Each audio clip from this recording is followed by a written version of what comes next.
Good morning, good afternoon, good evening दोस्तों। Kevin sir back from personal tutor. Standard 12th geography playlist आप लोग देख रहे हैं। चैप्टर है ट्रांसपोर्ट एंड कम्युनिकेशन। टॉपिक जो मैं आज स्टार्ट करने वाला हूं दैट इज एयर ट्रांसपोर्ट। मेरे प्रीवियस वीडियोस में मैंने आपको रोडवेज, वाटरवेज के बारे में काफ़ी इंफॉर्मेशन दे दी है। एयर ट्रांसपोर्ट, जिसे दुनिया में हम फास्टेस्ट मीन्स ऑफ ट्रांसपोर्ट के नाम से जानते हैं, लेकिन एक चीज याद रहे, अगर ये फास्टेस्ट मीन्स ऑफ ट्रांसपोर्ट है तो दोस्तों ये सबसे कॉस्टली भी है। It actually involves high level of technology and there are various factors that make it costly.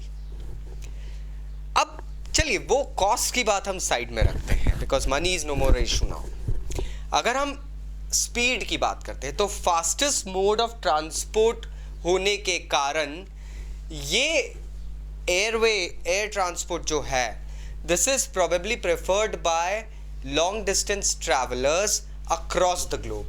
दुनिया में अगर किसी को लॉन्ग डिस्टेंस कवर करना है, जाना है, तो दोस्तों वो हमेशा एयर ट्रांसपोर्ट को ही प्रेफर करेगा, क्योंकि सीधी सी बात है, लैंड ट्रांसपोर्ट में आप ऑब्स्ट्रक्शंस देखते हैं, रोडवेज में, सीवेज के अंदर आपको बहुत सारी चीज़ें देखना पड़ती है, आपको फ्लो देखना पड़ता है, आपको नेविगेबिलिटी देखना पड़ती है, उसके साथ में आपको ट्रांसपोर्ट टेक देखना पड़ती है, जो कि मेरे ख्याल से रोडवेज से तो और ज़्यादा इनक्यूबरेटेड हो जाता है। वहीं पे एयर ट्रांसपोर्ट में you just have to sit in the flight and fly, no obstructions. आज की डेट में वैल्यूएबल कार्गो को अगर लॉन्ग डिस्टेंस में लेके जाना है तो दुनिया के एक कोने से दूसरे कोने में ले जाने के लिए एयर ट्रांसपोर्ट ही प्रेफर किया जाता है, बिकॉज एयर ट्रांसपोर्ट एक ऐसी चीज बन गई है जो इनएक्सेसिबल एरियाज तक पहुंच सकती है।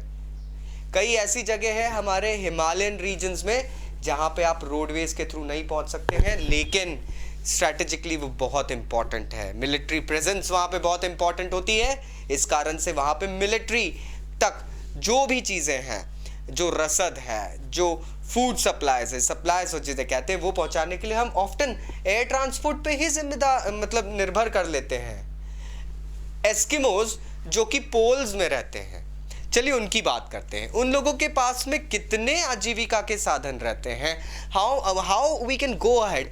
हम अगर रोडवेज की बात करें, we can't probably go ahead and build roadways on those icebergs. हम वाटरवेज की बात करें तो वाटरवेज एग्जिस्ट नहीं करता, क्योंकि वहां पे समुद्र तक जम जाता है।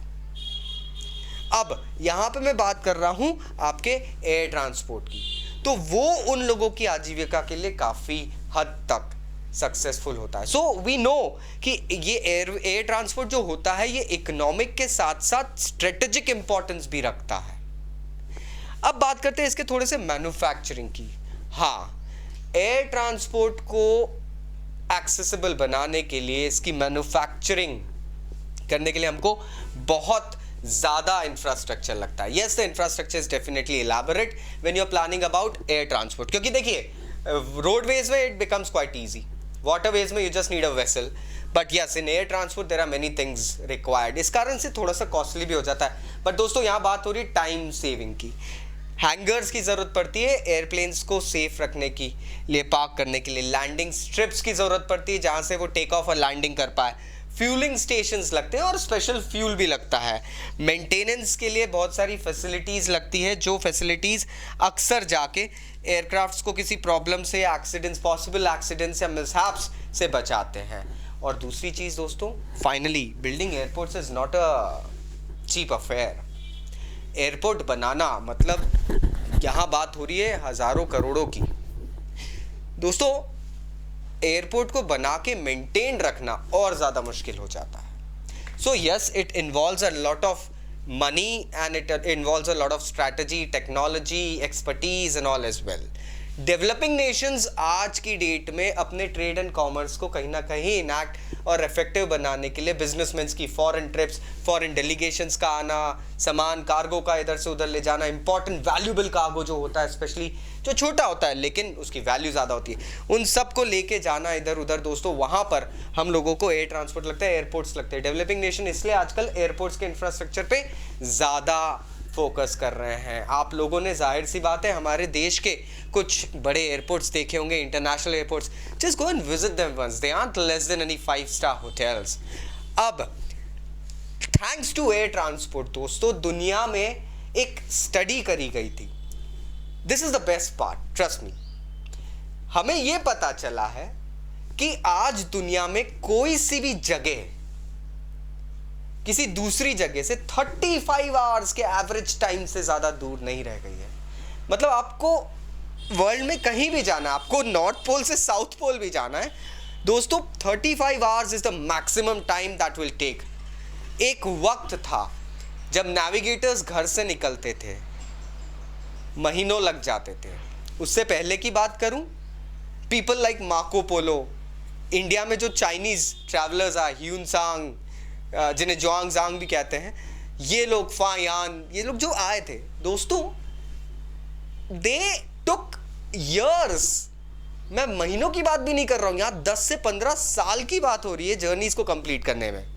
वहीं पे आज हमको दुनिया में किसी भी कोने में पहुंचने के लिए 35 घंटे से ज्यादा वक्त नहीं लगता है।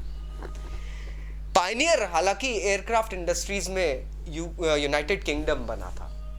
The Wright brothers had gone ahead and started doing all stuffs, लेकिन सिविल एविएशन में जो advancements United states of America ने दिखाई है वो प्रोबेबली कहीं पे भी नहीं दिखी है। आज लोग यूनाइटेड स्टेट्स ऑफ अमेरिका में अपनी कार्स को एयरपोर्ट पे पार्क करके दूसरी जगह फ्लाइट से जाना प्रेफर करते हैं, क्योंकि एयर ट्रांसपोर्ट इतना चीप हो गया है। Competition, presence of like many airlines and all has made it quite cheap. लोग अपनी कार में रिफ्यूल कराना उचित नहीं समझते हैं, rather than taking an aircraft। Time भी बचता है, रिस्क भी नहीं रहता है। दूसरी चीज, आज दुनिया में 250 प्लस एयरलाइंस हैं जो कि कहीं ना कहीं आपको सर्विस प्रोवाइड करती है। So friends, do you know that you have 250 options to travel the globe? एक नहीं, 10 नहीं, 100 नहीं, पूरे 250 options. So you know now कि इसकी प्रेजेंस बैन हो चुकी है, इंपॉर्टेंस ज्यादा हो गई है, टाइम सेविंग है, तो कॉस्ट का जो फैक्टर होता है वो कहीं ना कहीं डिमिनिश हो गया है। In the next video we'll be looking forward towards certain types of airways and air transport systems. So stay tuned. This is Kevin sir signing off. Thank you very much. Bye bye.